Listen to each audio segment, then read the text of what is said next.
the next one.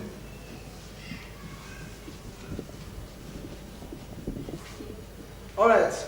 The sixth theorem of circle geometry. What does it state? It states that the angle between the tangent and a chord of a circle, okay? The angle between the tangent and a chord of a circle is equal to the angle in alternate segment. Okay? What do we mean? Like I said earlier about what? Semicircles. That when a diameter divides the circle into two equal parts, it divides into semicircles. Am I correct? Okay. Now the next thing is a chord. A chord, we know, divides the circle into two segments. Alright. Suppose we have our circle like this, and we have a line drawn in such a way that it is touching the circle at one point. Okay? Now let's draw a chord to meet that tangent. We know that a tangent is a line that is drawn that touches the circle at a single point, which is, and the tangent is not passing through the circle in any way. Now, the theorem is now stating that when this happens,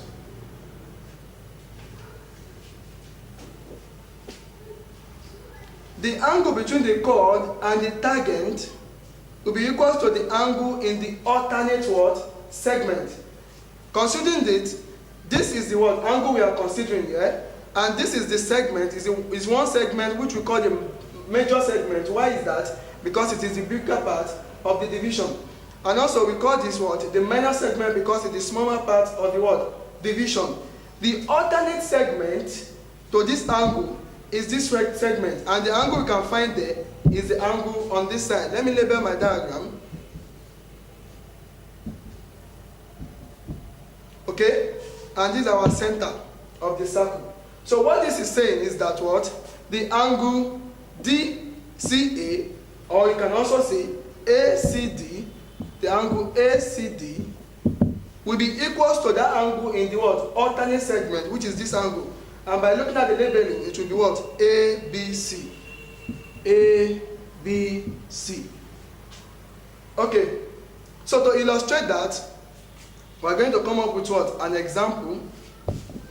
Let's write this here.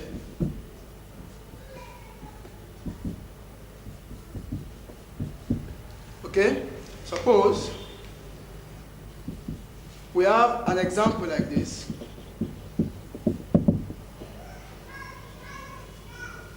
Okay, and we have a tangent to the circle.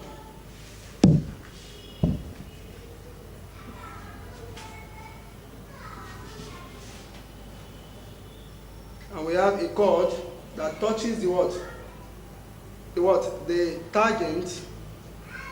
And we have a diagram like this. And we have an angle at that point to be what? Y. Let's call this angle here, we call it 89 degrees. So the question is to find our what? Y. This is very simple. From our theorem, we know that this is a tangent and this is a chord of the what? Circle. And we know that this is an angle in the alternate segment considering the angle what? 89 degrees. So therefore, it implies that my Y will be equal to what? 89 when we follow our what? Theorem. Okay, I hope you understand that. Like I said when I began the series, we know that we have 8 theorems for what? Circle geometry. And we've seen 6, meaning it remains what? Only 2. So therefore, let's continue to the 7th theorem.